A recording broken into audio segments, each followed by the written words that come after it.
Okay. The reason it's so fast and accurate is because we're utilizing Hartmann-Shack wavefront technology.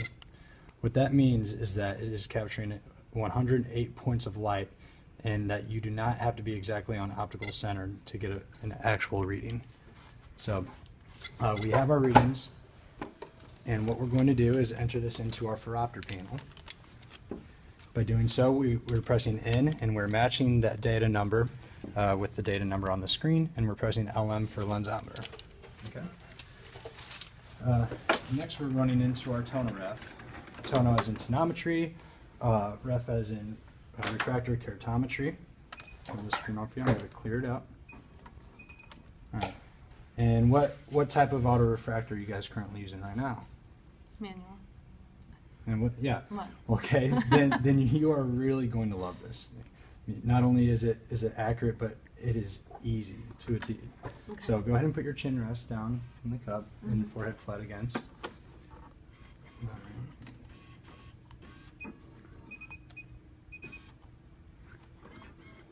Okay, so what you're going to see is a hot air balloon. If you can look at the top of the hot air balloon for me, blink a few times. And the reason this thing is so accurate is because we use a technology called SLD technology. This thing is amazing on small pupil sizes, and it burns through cataracts or other media opacities. We also fog a diopter and a half to relax any accommodation. And it's that simple.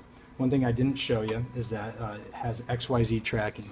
So in and out, up and down, and side to side. It's going to track the eye, the pupil, wherever it goes, and it's going to auto capture, autofocus. So extremely easy, like I said. And we're going to go ahead and enter the data the same way we did before. We're matching the data number up there. This time we're pressing the AR for auto refractor. Bring this over here. Is that comfortable for you? Mm-hmm. Okay. So what we do is we're not looking to change the way you're refracting. We're going to take your current refraction process and we're going to program this in there for you. So it's completely standardized. You're giving the patient each patient the same exam every time. What you'll see right here is we're looking at exactly what the patient is looking at. No longer you have to twist your back, turn around, and look at the chart or fumble with a remote control. Everything is controlled down here at the panel.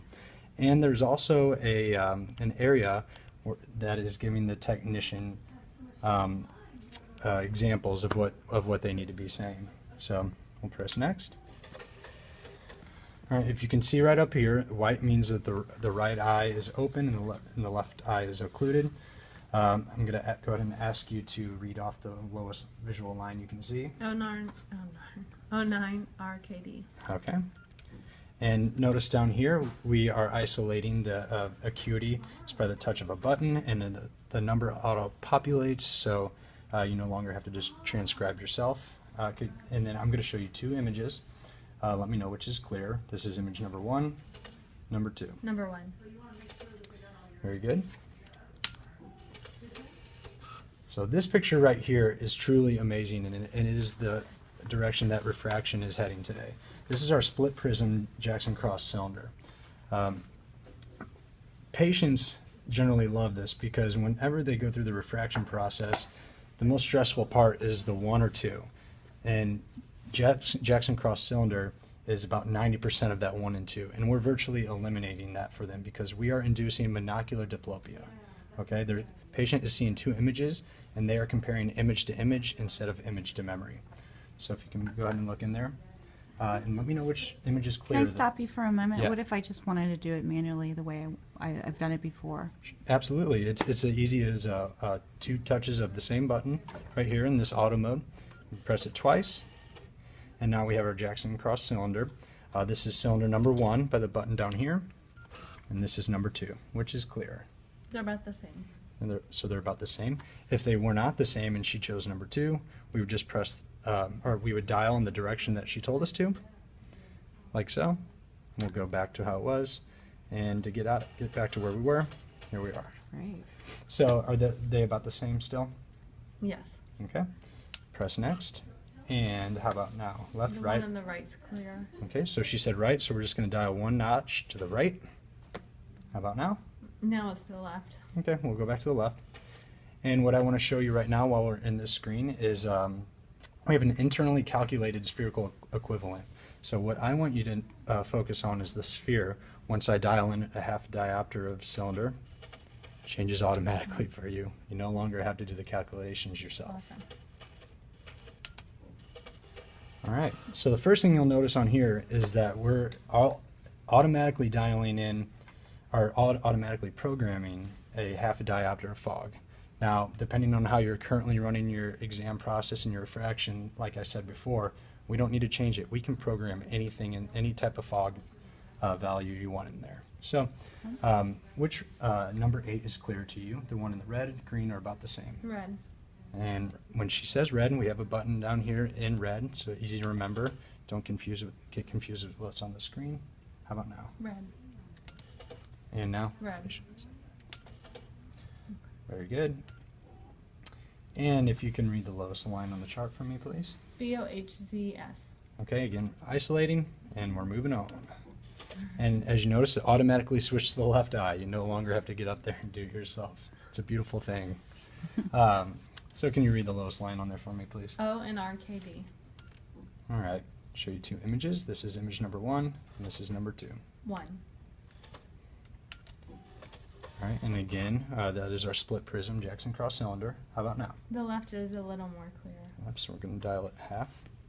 That's about the same. Very good. And how about now? It's about the same. Okay. And number 8 clear and the red, green are about the same. Red. How about now? Red. Red. All right. Yep. And if you could just point out the lowest value on the screen for me. VOHZS. Or 5. All right. And again, it's auto-populated. We press next, and that is automatically stored for you. What is this? Okay, so this is our binocular balance testing. This is a function that is very unique to Marco. This is a part of our one-button, what's it called? One button special. One-button special testing. Okay. one-button special testing. You know, any other system out there, you're going to have to go through 4 or 5 different touches, different buttons. Multiple touches. Multiple Yeah, touches. I'm familiar with that. Okay. I see what it is. Cool. Okay. Okay, so how many lines do you see? 3. Okay, and I want you to ignore the middle line and let me know which is clear, the one on the top or the one on the bottom. They are about the same. Okay. Jim. All right, and now this is the most unique feature on this entire machine. What we're going to do is compare the patient's lensometry reading or their unaided vision to the to the refraction that we got here today. So what we're going to do is I'm going to ask the patient. There's 2 images. Let me know which is clear. This is image number 1, and this is number 2. Which is clear? Number 2. Okay. I think. So she prefers her glasses. That's okay at this point. But the point is that we are giving her a decision, and we call this instantaneous trial framing. Okay. And what we're looking to here is to capture maybe 1 or 2 of your daily 1-click, 2-click patients that you normally may not put a trial frame in front of them. This lets them make the decision in only 0.2 of a second. So yeah, but why what not? does that? I mean, what does that matter? Because I really don't. I usually don't fit those patients. What's 0.2 of a second to you? Well, and I understand that, and we hear that a lot. Okay, what I will tell you is that we've partnered with Costco, huge chain. Obviously, you're familiar with Costco. Mm-hmm. They've done case studies that stores with this TRS and stores without have captured 50% more of the 1-click, 2-click patients. So now they're implementing TRSs in every single one of their stores, no matter what, because they've already done the front end study. But I don't really want to push those glasses on those patients. They're choosing it, right? I said that. Oh, okay. Oh, it's okay. Oh, TR, They're okay. choosing. Okay, Yeah, I did got say it. that. That's the first thing I said. Okay. It's okay. Perfect. All right. So then the last thing I want to show you is this print screen function. And what this is a final view of all the data that you've put into this exam up to 100 different fields and a bunch of different specialty tests if you need them. The beauty of this is you get to look at it and review before you send off to your EMR system, where it will auto-populate, but now you get the final say and the final approval, and you're good to go. And that just sends it to EMR. Great. Yep. So how do you feel about delegation? Did you